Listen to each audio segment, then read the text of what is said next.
بسم اللہ الرحمن الرحیم۔ السلام علیکم دوستو، میں آپ کو اپنے چینل ہیلتھ منترا پر خوش آمدید کہتا ہوں۔ ہیلتھ منترا چینل پر میں صحت اور پامسٹری کے حوالے سے آپ کی خدمت میں ویڈیو پیش کرتا ہوں۔ اگر یہ ویڈیو آپ کو پسند آئے تو اسے اپنے دوستوں کے ساتھ بھی شیئر کیجیے تاکہ اور لوگ بھی اس سے مستفید ہو سکیں۔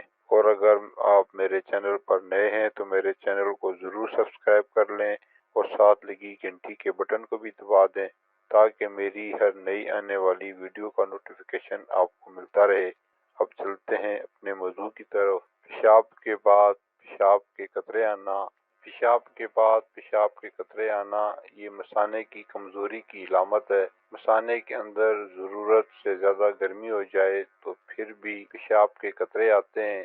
ضرورت سے زیادہ پٹھے ٹھنڈے سرد ہونے کی وجہ سے بھی یہ مرض ہو جاتا ہے، اور کچھ مریض ایسے بھی ہوتے ہیں کہ جن کو کھانسی آنے پر بھی پیشاب کے قطرے نکل جاتے ہیں، اور کچھ مریض ایسے بھی ہوتے ہیں جو وضو کر کے اٹھتے ہیں تب بھی پیشاب کے قطرے نکل آتے ہیں، جس سے ان کے کپڑے ناپاک رہتے ہیں اور وضو قائم نہیں رہتا۔ تو اس کے لیے نہایت آسان اور سادہ نسخہ آپ کی خدمت میں حاضر ہے۔ انار کے چھلکے لے کر ان کو خشک کر لیں اور ان میں سختی آ جائے، چاہے تو آپ اسے دھوپ میں خشک کریں یا سائے میں، جیسے آپ کی مرضی۔ انار کے چھلکوں کو خشک کرنے کے بعد آپ نے انار کے چھلکوں کا پاؤڈر بنا لینا ہے، اور یہ نسخہ جو ہے وہ شوگر کے مریض استعمال نہ کریں، باقی جو ہے سب اس کو استعمال کر سکتے ہیں۔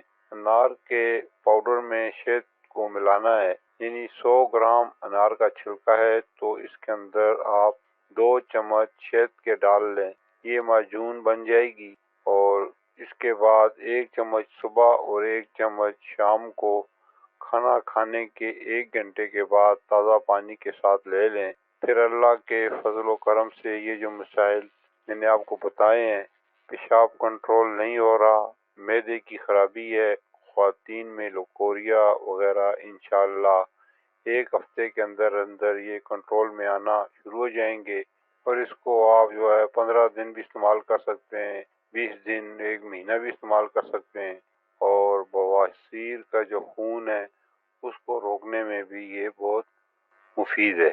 اللہ تعالی ہم سب کی زندگیوں میں آسانیاں پیدا فرمائے، آمین۔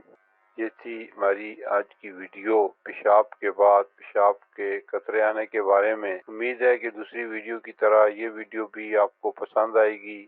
پھر ملیں گے اگلی ویڈیو میں کسی نئے موضوع کے ساتھ، جب تک مجھے دیجیے اجازت۔ اللہ حافظ۔